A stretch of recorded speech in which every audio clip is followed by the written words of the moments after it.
Third step ಬಂದು visa filing.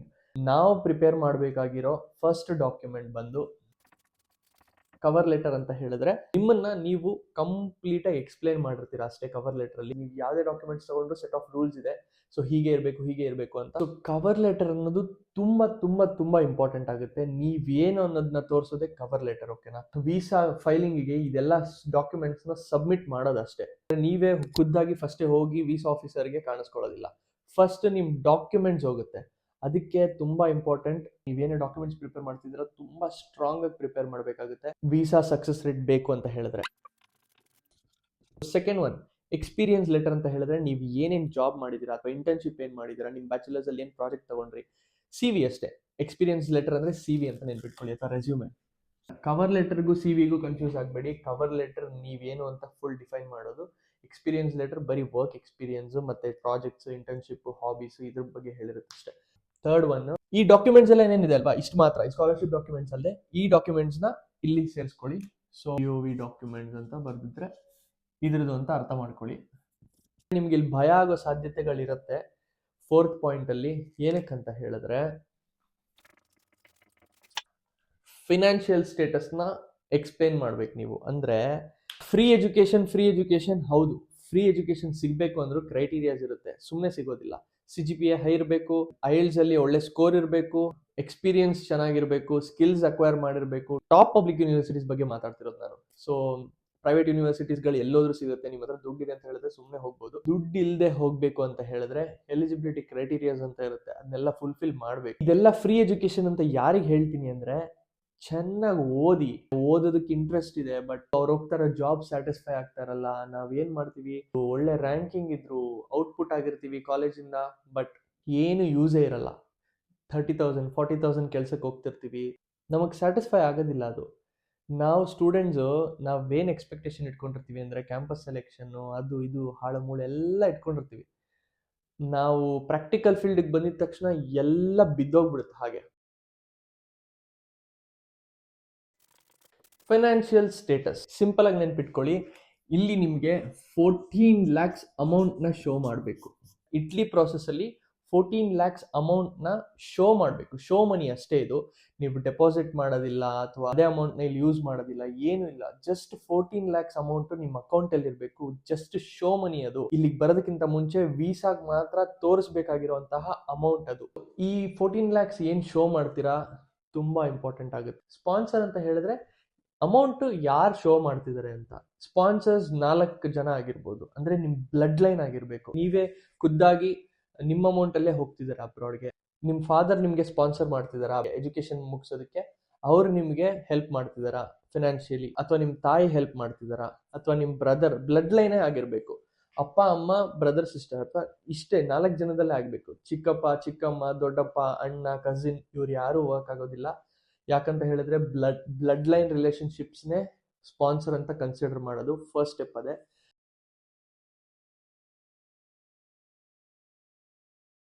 ಅಪ್ಪ ಅಮ್ಮ ಅಣ್ಣ ತಮ್ಮ ನಿಮ್ ಬ್ಲಡ್ ಲೈನ್ ರಿಲೇಶನ್ಶಿಪ್ ಏನೇ ಇದ್ರು ಅವ್ರೇನಾದ್ರೂ ಸ್ಪಾನ್ಸರ್ ಮಾಡಿದ್ರೆ ನಿಮಗೆ ಈ ಡಾಕ್ಯುಮೆಂಟ್ಸ್ನ ಸಬ್ಮಿಟ್ ಮಾಡಬೇಕಾಗುತ್ತೆ. ಒಂದು Aadhaar card, PAN card, birth certificate, passport, ಇಷ್ಟು ಅವ್ರದ್ದು ಇರಬೇಕು. ಸೊ ಪಾಸ್ಪೋರ್ಟ್ ಇಲ್ಲ ಅಂದ್ರೂ ನಡೆಯುತ್ತೆ, ಬಟ್ ಒರಿಜಿನಲ್ ಡಾಕ್ಯುಮೆಂಟ್ಸ್ ಏನಿದೆ ಅದೆಲ್ಲ ಇರಬೇಕು, ಓಕೆನಾ? ಪ್ರೀವಿಯಸ್ 3 years ITR ಅಂತ ಹೇಳಿದ್ರೆ ಇನ್ಕಮ್ ಟ್ಯಾಕ್ಸ್ ರಿಟರ್ನ್ಸ್ ಮಾಡಿಸಿರ್ಬೇಕು, ಫೈಲಿಂಗ್ ಮಾಡಿಸಿರ್ಬೇಕು. ಲಾಸ್ಟ್ 3 years 2026 ಆದರೆ ಇದು 2026 ಮಾಡಿಸಿರ್ಬೇಕು, 2025 ಮಾಡಿಸಿರ್ಬೇಕು, 2024 ಮಾಡಿಸಿರ್ಬೇಕು. 3 years ITR ಫೈಲಿಂಗ್ ಇರಬೇಕು ನಿಮ್ ಡ್ಯಾಡಿದು. ಲೆಟ್ಸ್ ಸೇ ವೀಸಾ ಫೈಲಿಂಗ್ ಇನ್ನೊಂದು 2 days ಅಲ್ಲಿ ಇದೆ ಅಂತ ಹೇಳಿ, ವೀಸಾ ಸಬ್ಮಿಷನ್ಗೆ ಇನ್ನು 2 days ಅಲ್ಲಿ ಸ್ಲಾಟ್ ಆಲ್ರೆಡಿ ಬುಕ್ ಮಾಡಿ ಇನ್ 2 days ಅಲ್ಲಿ ವೀಸಾಗೆ ಡಾಕ್ಯುಮೆಂಟ್ ಸಬ್ಮಿಟ್ ಮಾಡಬೇಕು ಇದೆಲ್ಲ ಅಂತ ಹೇಳಿದಾಗ, ಆ 2 days ಹಿಂದೆ 6 months ಬ್ಯಾಂಕ್ ಸ್ಟೇಟ್ಮೆಂಟ್ ತೆಗ್ಸಿರ್ಬೇಕು, ಮತ್ತೆ ಬ್ಯಾಂಕ್ ಬ್ಯಾಲೆನ್ಸ್ ಸರ್ಟಿಫಿಕೇಟ್ ಎಷ್ಟು ಬ್ಯಾಲೆನ್ಸ್ ಇದೆ ಅಂತ ತೆಗ್ಸಿರ್ಬೇಕು. ಈ 14 lakh ಫಿಗರ್ ಬಂದು ಕಂಪ್ಲೀಟ್ ಆಗಿ ಏನಕ್ಕೆ ಅಂತ ಹೇಳ್ತೀನಿ ಕೇಳಿ. ಸೊ ಏನಕ್ಕೆ 14 lakh ತೋರಿಸ್ಬೇಕು, ವೈ ನಾಟ್ 15, ವೈ ನಾಟ್ 13 ಅಂತ ಹೇಳಿದ್ರೆ, ಎಂಬಸಿನೇ ಒಂದು ಸ್ಟ್ಯಾಂಡರ್ಡ್ಸ್ನ ಫಿಕ್ಸ್ ಮಾಡಿದೆ. ಏನಂದ್ರೆ ಪರ್ ಇಯರ್ಗೆ ಒಬ್ಬ ಸ್ಟೂಡೆಂಟ್ಗೆ ಅಕಾಮಿಡೇಷನ್ ಫುಡ್ ಎಲ್ಲ ಸೇರಿಸಿ 1 year ಮಾಸ್ಟರ್ಸ್ ಮಾಡ್ತಿದ್ದಾನೆ ಅಂತ ಹೇಳಿದ್ರೆ ಖರ್ಚು 7.5 lakh ಆಗುತ್ತೆ, ಓಕೆನಾ? 7.5 lakh ಆಗುತ್ತೆ ಅಂದಾಗ 2 years ಮಾಸ್ಟರ್ಸ್ಗೆ 14 lakhs ಆಗುತ್ತೆ. ಸೊ 14 lakh ಅಮೌಂಟ್ನ ನಾವು ಅಕೌಂಟ್ ಅಲ್ಲಿ ತೋರಿಸಲೇಬೇಕು. ಸೊ ನೀವು ಲೋನ್ ಮಾಡಿಸ್ತೀರಾ ಅಂತ ಹೇಳಿದ್ರೆ, ನನ್ನ ಹತ್ರ ದುಡ್ಡಿಲ್ಲ ಲೋನ್ ಮಾಡಿಸ್ತೀನಿ ಅಂತ ಹೇಳಿದ್ರೆ ಅದಕ್ಕೆ ಪ್ರೊಸೆಸ್ ತುಂಬ ಡಿಫ್ರೆಂಟ್ ಆಗಿದೆ. ಅಂದರೆ ನೀವು ಲೋನ್ ಎಷ್ಟು ಅಮೌಂಟ್ ಮಾಡಿಸ್ತೀರಾ, ಬಟ್ ಸೇವಿಂಗ್ಸ್ ಅಂತಲೂ ಇರಬೇಕು. ಬರೀ ಲೋನಲ್ಲೇ ಕಂಪ್ಲೀಟಾಗಿ ನಾನು ಮಾಡ್ತೀನಿ ಅಂತ ಹೋದವ್ರು ಯಾರು ನಾನು ತುಂಬ ಜನ ನೋಡಿದ್ದೀನಿ. ಅಂದರೆ ನನಗೆ ಆಲ್ರೆಡಿ ತುಂಬ ಜನ ಫ್ರೆಂಡ್ಸ್ ಇದ್ದಾರೆ, ನೋಡ್ತಾ ಇದ್ದೀನಲ್ವಾ, ಹೈ ರಿಜೆಕ್ಷನ್ಸ್ ಇದೆ ಇಟ್ಲಿಗೆ. ಏನಕ್ಕೆ ಅಂತ ಹೇಳಿದ್ರೆ ಡಾಕ್ಯುಮೆಂಟ್ಸ್ನ ಸಬ್ಮಿಷನ್ ಮಾಡೋ ಟೈಮಲ್ಲಿ ಏನಂದ್ರೆ ಅದು ಸಬ್ಮಿಟ್ ಮಾಡ್ತಾರೆ, ಪ್ರೂಫ್ ಸರಿಯಾಗಿರಲ್ಲ. ರಿಜೆಕ್ಷನ್ಗೆ ಏನೇನು ರೀಸನ್ಸ್ ಅಂತ ಆಮೇಲೆ ಬರ್ತೀನಿ. So net worth certificate, total net worth ಎಷ್ಟಿದೆ, ಯಾಕಂದ್ರೆ ಪ್ರಾಪರ್ಟೀಸ್ ನಿಮ್ದು ಏನೇ ಇದ್ರು ಅದೆಲ್ಲ ಸೇರಿ CA ಹತ್ರ ಒಂದು ನೆಟ್ ವರ್ತ್ ಸರ್ಟಿಫಿಕೇಟ್ ಅಂತ ಮಾಡಿಸ್ಬೇಕು. 60 lakh to 1 crore ಆ ಥರ ಏನಾದರೂ ರೇಂಜಲ್ಲಿ ಸೊ ತೋರಿಸ್ಬೇಕಾಗುತ್ತೆ. ನೆಟ್ ವರ್ತ್ ಸರ್ಟಿಫಿಕೇಟ್ ಇದ್ರೆ ಪ್ರೊಫೈಲ್ನ ಸ್ಟ್ರಾಂಗ್ ಮಾಡುತ್ತೆ. ಸೊ ನೆಕ್ಸ್ಟ್ ಹೋದ್ರೆ ಬಿಸ್ನೆಸ್ ಲೆಟರ್ ಮತ್ತೆ ಪ್ರೂಫ್, ಇದು ತುಂಬಾ ಇಂಪಾರ್ಟೆಂಟ್ ಇದೆ. ಅಕೌಂಟಲ್ಲಿ 6 months ಬ್ಯಾಂಕ್ ಸ್ಟೇಟ್ಮೆಂಟ್ ಅಲ್ಲಿ ಯಾವ ರೀತಿ ಟ್ರಾನ್ಸಾಕ್ಷನ್ ಆಗಿದೆ, ಸೊ ಆ ಅಮೌಂಟ್ ಎಲ್ಲಿಂದ ಬಂತು, ವೈಟಾ, ಅದಕ್ಕೆ ಟ್ಯಾಕ್ಸ್ ಕಟ್ಟಿದಾರಾ, ಸೊ ಅದನ್ನ ಸ್ವಲ್ಪ ಕ್ಲೀನಾಗಿ ಚೆಕ್ ಮಾಡ್ತಾರೆ. ಸೊ ನೀವು ಡೈರೆಕ್ಟಾಗಿ ಏನಾದರೂ 1 lakh 2 lakh ಡಂಪ್ ಮಾಡಿದ್ರೆ ಅದನ್ನು ನೋಡ್ತಾರೆ, ಎಲ್ಲಿಂದ ಬಂತು ಅಂತ ಕೇಳ್ತಾರೆ. ಆ್ಯಕ್ಚುಲಿ ಏನು ಮಾಡಬೇಕು ಅಂತ ಹೇಳಿದ್ರೆ, ನೀವು ಇನ್ ಕೇಸ್ ನಿಮ್ಮ ಹತ್ರ ಅಮೌಂಟ್ ಇಲ್ಲ ಅಂತ ಹೇಳಿದ್ರು ಅಮೌಂಟ್ನ ಅಕೌಂಟಲ್ಲಿ ಹೇಗೆ ತೋರಿಸ್ಬೇಕು ಅಂತ ಹೇಳಿದ್ರೆ, ಲೆಟ್ಸ್ ಇವಾಗ ಜೂನಲ್ಲಿ ನೀವು ವೀಸಾ ಫೈಲಿಂಗ್ ಹೋಗ್ತಿದ್ದೀರಾ ಅಂತ ಹೇಳಿದ್ರೆ ಜಾನ್ವರಿಲೇ ಸ್ಟಾರ್ಟ್ ಮಾಡಿ. ಇದೊಂದು 8ನೇ ಟೇಕು ನಾವು ವೀಸಾ ಫೈಲಿಂಗ್ ಮಾಡ್ತಿದ್ದೀವಿ ಅಂತ ಹೇಳಿದ್ರೆ 6 months ಬ್ಯಾಂಕ್ ಸ್ಟೇಟ್ಮೆಂಟಲ್ಲಿ ಡೈರೆಕ್ಟಾಗಿ ಅಮೌಂಟ್ ಡಂಪ್ ಆಗೋ ಹಾಗಿಲ್ಲ. ಲೆಟ್ಸ್ 1 lakh 2 lakh ಓಕೆ, ಏನಾದರೂ ಬಿಸ್ನೆಸ್ಸಲ್ಲಿ ಬರ್ತಿದ್ರೆ ಟ್ರಾನ್ಸಾಕ್ಷನಲ್ಲಿ okay, 1 lakh 2 lakh accepted. But ಒಂದೇ ಸರಿ 4 lakh 5 lakh ಬಾರೋ ಮಾಡಿಕೊಂಡು ಅಮೌಂಟಲ್ಲಿ ಶೋ ಮಾಡ್ತಿದ್ದೀರಾ ಅಂದರೆ ಡೈರೆಕ್ಟ್ ಸ್ಟೇಟ್ಮೆಂಟ್ ಆಗುತ್ತೆ ವೀಸಾ ರಿಜೆಕ್ಷನ್ಗೆ. ಅದನ್ನು ಅವಾಯ್ಡ್ ಮಾಡಿ. ಸೊ ಅದನ್ನು ಹೇಗೆ ಶೋ ಮಾಡಬೇಕು ಅಂತ ಹೇಳಿದ್ರೆ ತುಂಬ ವೇಸ್ ಇದೆ. ಒಬ್ಬೊಬ್ಬರು ಒಂದೊಂದು ಥರ ಶೋ ಮಾಡ್ತಾರೆ. ಜಸ್ಟ್ 14 lakhs ಅಪ್ಪ ಹತ್ರ ಏನಿದೆ ಅದನ್ನೇ ಲೆಟರ್ ಶೋ ಮಾಡ್ತಾರೆ. ತುಂಬ ಕೇರ್ಫುಲ್ ಆಗಿರಬೇಕು. ಸೊ ನಾನು ಮಾಡಿದ್ದು ಪ್ರೋಸೆಸ್ ಬಂದು ಕಂಪ್ಲೀಟಾಗಿ ಒಂದೇ ಪ್ರೋಸೆಸ್, ಒಂದೇ ಸರಿ ನಾನು ವೀಸಾ ಫೈಲಿಂಗ್ ಮಾಡಿರೋದೇ ಫಸ್ಟ್ ಟೈಮ್. ಅದು ನನ್ನ ಕನ್ಸಲ್ಟೆಂಟ್ಸ್ ಜಾಸ್ತಿ ಹೆಲ್ಪು ಮಾಡಿಲ್ಲ, ಬರೀ ಹೇಳ್ತಾ ಹೋದ್ರು ಅಷ್ಟೇ, ಹೀಗೆ ಮಾಡು ಹೀಗೆ ಮಾಡಿ ಅಂತ. ಎಲ್ಲ ಎಫರ್ಟ್ಸ್ ಖುದ್ದಾಗಿ ಇದೆಲ್ಲ ಚೆಕ್ ಲಿಸ್ಟ್ ಕೊಡ್ತಾರೆ ಅಷ್ಟೇ. ಕನ್ಸಲ್ಟೆಂಟ್ಸ್ ಏನು ಕೊಡ್ತಾರೆ, ಚೆಕ್ ಲಿಸ್ಟ್ ಕೊಡ್ತಾರೆ, ಇದು ಮಾಡ್ಕೋಬೇಕು ಅಂತ. ಸೊ ಅದನ್ನೆಲ್ಲ ನೀವೇ ಖುದ್ದಾಗಿ ಮಾಡ್ಕೋಬೇಕಾಗುತ್ತೆ. ಡಾಕ್ಯುಮೆಂಟ್ಸ್ನ ಸ್ಟ್ರಾಂಗ್ ಮಾಡಿದಿರಾ ಅಂದರೆ ವೀಸಾ 100% ರಿಜೆಕ್ಟ್ ಆಗೋದಿಲ್ಲ. ಬಿಸ್ನೆಸ್ ಲೆಟರ್ ಪ್ರೂಫ್, ಸ್ಪಾನ್ಸರ್ ಏನಿದ್ದಾರೆ ಅವರು ಯಾವ ಕೆಲಸ ಮಾಡ್ತಿದ್ದಾರೆ, ಅವ್ರಿಗೆ ಹೇಗೆ ಅಮೌಂಟ್ ಬರ್ತಿದೆ ಬ್ಯಾಂಕ್ಗೆ, ಅದನ್ನೆಲ್ಲ ಕ್ಲೀನಾಗಿ ತೋರಿಸ್ಬೇಕಾಗುತ್ತೆ. ಇದು ಪ್ರೈವೇಟ್ ಆಗಿ ಏನಾದರೂ ಬಿಸ್ನೆಸ್ ಇದ್ರೆ ಅವಾಗ ಬಿಸ್ನೆಸ್ ಲೆಟರ್ ಪ್ರೂಫ್ ಬೇಕಾಗುತ್ತೆ. ಇಲ್ಲ ಅಂತ ಹೇಳಿದ್ರೆ ಸ್ಯಾಲ್ರಿ ಸ್ಲಿಪ್ಸ್ ತೋರಿಸ್ಬೇಕು. ಪ್ಯಾರೆಂಟ್ ಏನು ಕಂಪನಿಲಿ ವರ್ಕ್ ಮಾಡ್ತಿದ್ದಾರೆ ಅವ್ರ ಹತ್ರ ಒಂದು ಲೆಟರ್ ಬರ್ಸ್ಕೋಬೇಕು. ಅದನ್ನ ಬರ್ಸ್ಕೊಂಡು ಸಬ್ಮಿಟ್ ಮಾಡಿದ್ರು ಸಾಕಾಗುತ್ತೆ. ನಿಮ್ಮ ಸ್ಪಾನ್ಸರ್ ಏನಾದರೂ ಬಿಸ್ನೆಸ್ ನಡೆಸ್ತಿದ್ರೆ MSME ರಿಜಿಸ್ಟ್ರೇಷನ್, ಅಂದರೆ ಇದು ಈ ಕಂಪನಿ ಗೌರ್ಮೆಂಟ್ ಕಡೆಯಿಂದ ರಿಜಿಸ್ಟರ್ ಆಗಿದೆ ಅಂತ ಹೇಳಿ ಈ MSME ಒಂದು ಮಾಡಿಸ್ಬೇಕಾಗುತ್ತೆ ಕಂಪನಿ ಇದ್ರೆ. ಇಷ್ಟು ಸ್ಪಾನ್ಸರರ್ಸ್ಗೆ ಬೇಕಾಗಿರೋ ಡಾಕ್ಯುಮೆಂಟ್ಸು.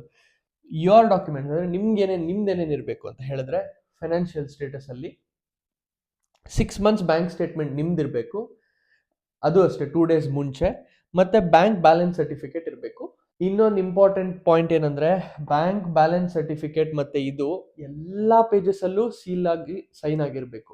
ಬ್ಯಾಂಕ್ ಮ್ಯಾನೇಜರ್ ಹತ್ರ ಸೀಲ್ ಸೈನ್ ಎರಡೂ ಆಗಿರಬೇಕು ಎಲ್ಲ ಪೇಜಸಲ್ಲೂ. ಒಂದು ಪೇಜಲ್ಲಿ ಮಿಸ್ ಆಗಿದ್ರು ಆಕ್ಸೆಪ್ಟ್ ಮಾಡೋದಿಲ್ಲ ಅವರು, ಎಷ್ಟೇ ಪೇಜಸ್ ಇರಲಿ. ಅದು ನಂದು ಆ್ಯಕ್ಚುಲಿ 60-70 pages ಏನೋ ಇತ್ತು. 60-70 pages ಕೂಡ ಸೀಲ್ ಸೈನ್ ಆಗಿರಲೇಬೇಕು. ನೆಕ್ಸ್ಟು ಏನಕ್ಕೆ ಸಬ್ಮಿಟ್ ಮಾಡಬೇಕು ಅಂತ ಹೇಳಿದ್ರೆ, ನಿಮ್ಮ ಪ್ರೊಫೈಲ್ನ ಸ್ಟ್ರಾಂಗ್ ಮಾಡುತ್ತೆ. ಈ ಸೆಲ್ಫ್ ಅಫಿಡವಿಟ್, ಸೆಲ್ಫ್ ಸಪೋರ್ಟಲ್ಲಿ ಏನಿರುತ್ತೆ ಅಂತ ಹೇಳಿದ್ರೆ, ಸ್ಪಾನ್ಸರ್ ಏನಿದ್ದಾರೆ ನಿಮಗೆ ಸಂಪೂರ್ಣವಾಗಿ ಅನುಮತಿ ಕೊಟ್ಟಿದ್ದಾರೆ ಅಬ್ರಾಡ್ಗೆ ಹೋಗಿ ಸ್ಟಡಿ ಮಾಡೋದಕ್ಕೆ, ಅಥವಾ ಅವ್ರ ದುಡ್ಡನ್ನ ನಿಮಗೆ ಅಂತ ಕೊಡ್ತಿದ್ದಾರೆ. ಸೊ ಈ ಥರ ಸ್ವಲ್ಪ ಕೇಸಸ್ಗಳಿದ್ದಾವೆ, ಯಾವ್ಯಾವ ಥರ ಫೈಲಿಂಗ್ ಮಾಡ್ಬೋದು. ಸೊ ಒಬ್ಬೊಬ್ರು ಸ್ಟೂಡೆಂಟ್ಸು ಬೇರೆ ಬೇರೆ ಥರ ವೀಸಾ ಫೈಲಿಂಗ್ ಮಾಡ್ಕೊಳ್ತಾರೆ.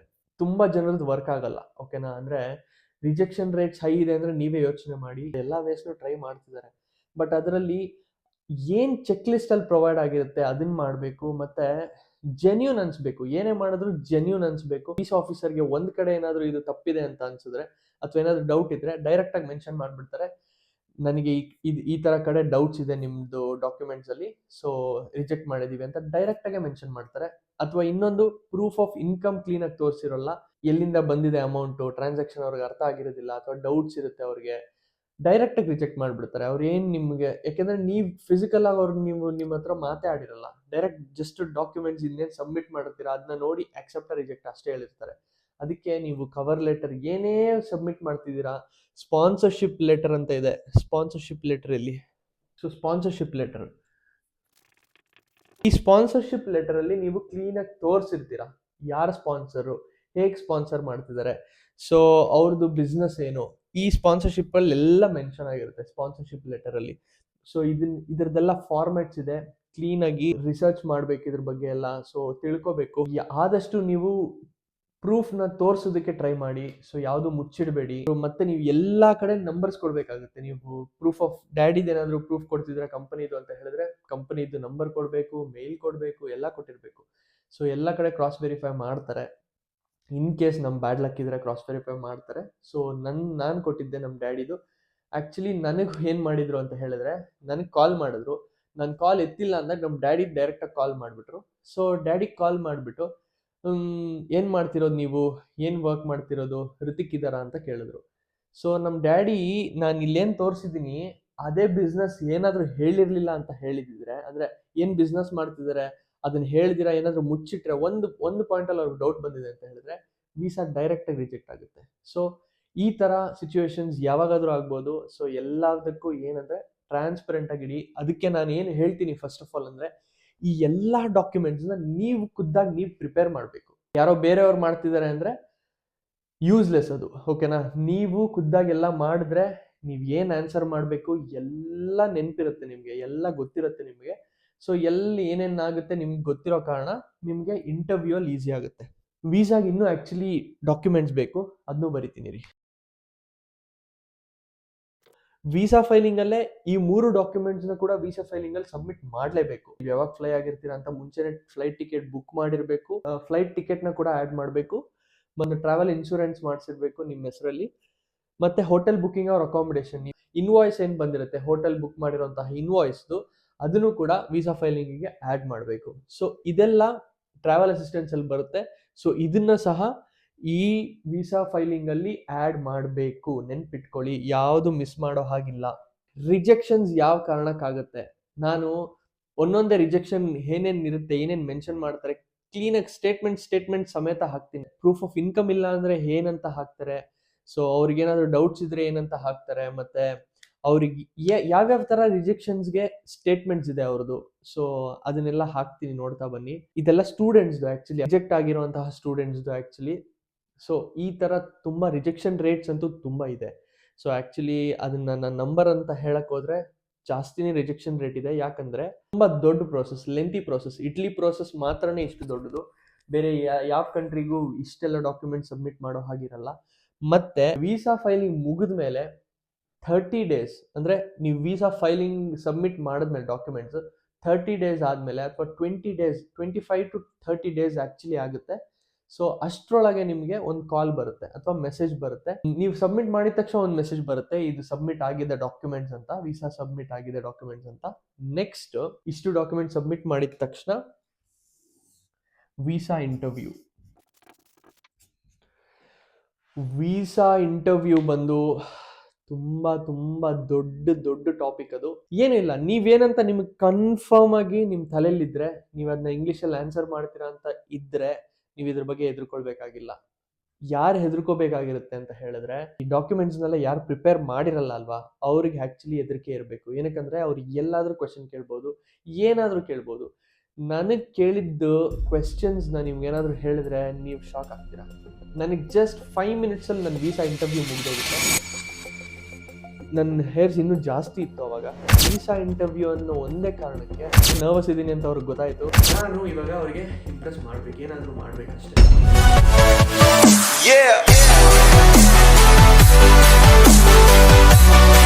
ಏನ್ ಅನ್ಸ್ತಿದೆ ಡೈರೆಕ್ಟ್ ಆಗಿ ಎಲ್ಲ ಕಾಮೆಂಟ್ಸ್ ಮಾಡಿ, ಎಲ್ಲರಿಗೂ ರಿಪ್ಲೈ ಮಾಡ್ತೀನಿ. ನಮ್ಮ ಮಮ್ಮಿಗೋಸ್ಕರ